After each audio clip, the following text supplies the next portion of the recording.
बीते दिन जम्मू कश्मीर के पुलगांव में आतंकी हमला हुआ जिसमें 28 जाने गए।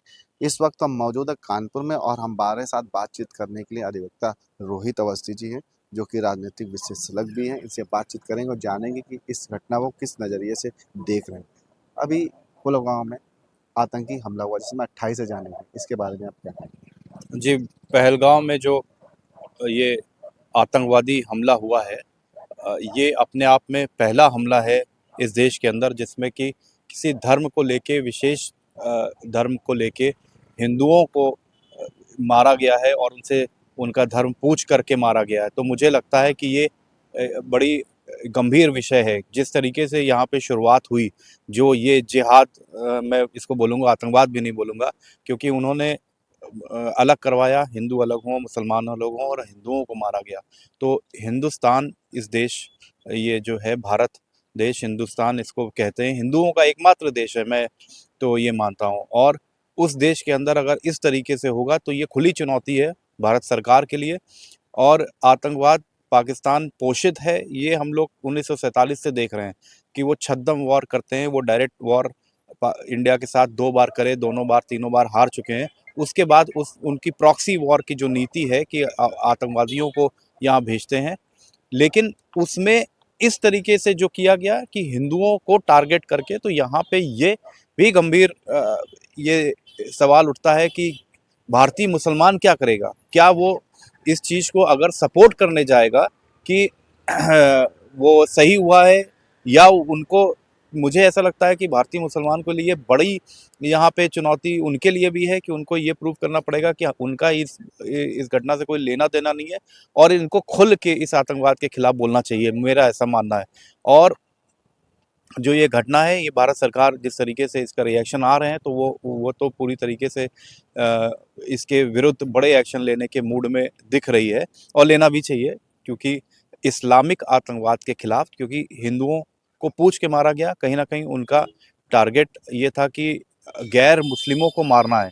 तो ये जो विश्व भर में चल रहा है, यूरोप आप देख रहे हैं कि जल रहा है किस तरीके से, वहाँ पे इस्लामिक आतंकवाद बड़े चरम सीमा पे पहुँच चुका है। 9/11 के बाद यूएसए लगातार इस्लामिक आतंकवाद से लड़ रहा है। इसराइल आप देख रहे हैं किस तरीके से मिडिल ईस्ट में वहाँ की क्या पोजीशन है। अभी अभी आपने बांग्लादेश देखा कि क्या पोजीशन रही यहाँ पे, और अब ये चीज़ भारत के अंदर। तो मुझे लगता है कि एक कड़ी नीति बनाने की भी आवश्यकता, और हिंदुओं को ये जागने की ज़रूरत है, अपने मन में आत्महीनता हटा के मुखरता से ये बोले कि वो हिंदुओं एकजुट होकर इस लड़ाई में हिस्सा बने, नहीं तो जो अंदर से खोखला कर रहे हैं आतंकवाद को, वो और धर्म के विरुद्ध जो ये एक जिहाद चल रहा है पूरे विश्व को इस्लामिक ने विश्व बनाने का, उसमें अब बड़ी चुनौती हिंदुओं के लिए है। जैसे कि बताया जा रहा है कि जो आतंकी तो उन्होंने धर्म पूछ करके टारगेट किया जी। हिंदुओं को, तो और इसमें उनके प्राइवेट पार्ट्स को भी चेक किया, जी। कलमा भी पढ़ने को कहा। इसमें काफ़ी समय लगा और कहीं न कहीं आपको नहीं लगता है कि इसमें सुरक्षा की भी चूक रही, क्योंकि इतना समय लगा वहाँ पे कोई भी सुरक्षा कर्मी नहीं था। इसके बारे में क्या कहेंगे? क्या ये फेलियर नहीं है? हाँ, ये बिल्कुल, ये इसमें तो बिल्कुल रिव्यू होना चाहिए कि क्या कारण थे कि यहाँ पे इतने वो बन के आ गए, जबकि पूरे, मैंने फिर से बोला ना कि जब तक कि पाकिस्तान से लगे बॉर्डर गुजरात और पंजाब और राजस्थान के भी हैं, लेकिन वहाँ पे इस तरीके की घटनाएं इस तरीके से अमूमन नहीं देखने को मिलती, क्योंकि उनको कहीं न कहीं लोकल सपोर्ट है। तो लोकल सपोर्ट भी बंद होना चाहिए। उसके लिए 370 के बाद से लगातार प्रयास चल रहे हैं और भी भारत सरकार कर रही है। तो लेकिन अगर इस तरीके से कश्मीर में जहाँ पे आतंकवादी गतिविधियाँ रही हैं, उसके बाद इस इतनी बड़ी वारदात हो जाए, उसमें किसी तरीके का इनपुट नहीं मिला, किसी एलआईयू का फेलियर है। और पुलिस वहाँ पे नहीं मौके पे थी, आर्मी, पैरामिलिट्री, सभी कोई डिप्यूटेड हैं पाक कश्मीर के अंदर, और उसके बाद भी अगर इस तरह की घटना हो जाए तो कहीं ना कहीं ये सोचने का विषय है, और इस पे हाई लेवल कमीशन बना के इनको वहाँ पे सोचना चाहिए कि क्या कारण थे कि यहाँ पे पर्याप्त मात्रा में सुरक्षा बल मौजूद नहीं था। और जहाँ तक बात है उसके रिएक्शन की, तो वो तो भारत सरकार कुछ ना जो भी करेगी वो तो करेगी ही, कि कैसे 26/11 होता है, पार्लियामेंट पे अटैक होता है, मुंबई में ताज मुंबई होटल में घुस के करते हैं और ये अब तो ये बहुत हुआ और भारतवासी पूरी तरीके से आक्रोशित हैं कि इसका अब बदला चाहिए उन्हें। अच्छा, जैसा कि अभी प्रधानमंत्री घटना के बाद में कई कड़े निर्णय लिए, सिंधु नदी का जल भी रोक दिया गया, उसके साथ साथ जो वीजा से जो पाकिस्तानी यहाँ पे है तो उनको 48 घंटे का अल्टीमेटम दिया गया कि 48 घंटे में वो भारत छोड़ दें।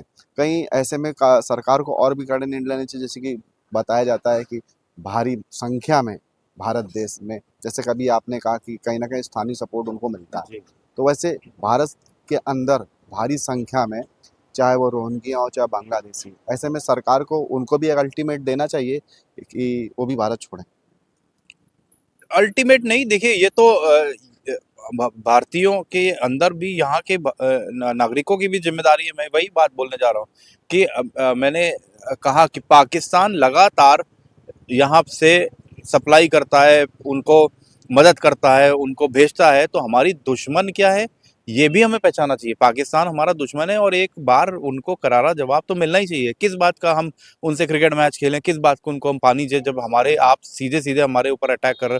आपको पता है कि असमल कसाब कहाँ से आया था, कसाब का सबको पता है कि पाकिस्तान से ट्रेनिंग लेके आया था। सबको पता है कि दाऊद इब्राहिम जो मोस्ट वांटेड नंबर 1 है भारत का, वो पाकिस्तान कराची में छुपा हुआ है। तो जब पाकिस्तान खुले आम ये सब कर रहा है तो मुझे लगता है कोई वार्ता नहीं होनी चाहिए, सीधे अटैक होना चाहिए और एक बार उनको जवाब देना जरूरी है। छोटा सा पाकिस्तान जो कि अगर इतनी न्यूक्लियर वेपन उनके पास भी है तो हमारे पास भी है। आप बांग्लादेश में हिंदुओं को लगातार मारा जा रहा है, तो कहीं ना कहीं ये वक्त आ गया है कि जिस तरीके से बाकी विश्व अपने बचाव के लिए अपने आक्रमण करता है, उसी तरीके से भारत को भी आक्रमण करना चाहिए। अब ये जो विस्तारवादी नीति नहीं अपनाएंगे या हम बड़े मैच्योर हैं, हम पहले वार्ता करें, ये सब बातें खत्म करके सीधे स्ट्राइक होनी चाहिए। जिस तरीके से उड़ी में सर्जिकल स्ट्राइक से का भारत सरकार ने जवाब दिया था, तो भारतीय सोल्जर्स को आप एक बार मौका दीजिए और इनको एक बड़ा मैसेज देना अति आवश्यक है। जैसे इजराइल है, देखिए गाजा पट्टी में लगातार वो अपने सैनिकों के लिए, अपने नागरिकों के लिए टूरिस्ट अटैक हुआ था, उसके बाद से सभी ने देखा कि क्या उन्होंने किया। तो मुझे लगता है कि ये समय आ गया है कि एक बार पाकिस्तान को मकबूल जवाब देना चाहिए। तो ये थे हमारे साथ अधिवक्ता राजनीति विशेषज्ञ रोहित अवस्थी जी, जिनका साफ तौर पर कहना है कि सरकार को इसका कड़ा कदम उठाने, जो कड़ी कार्रवाई करनी चाहिए, जो कि एक नाजीर पेश हो। कानपुर से यूपी संदेश, अमित राजपूत।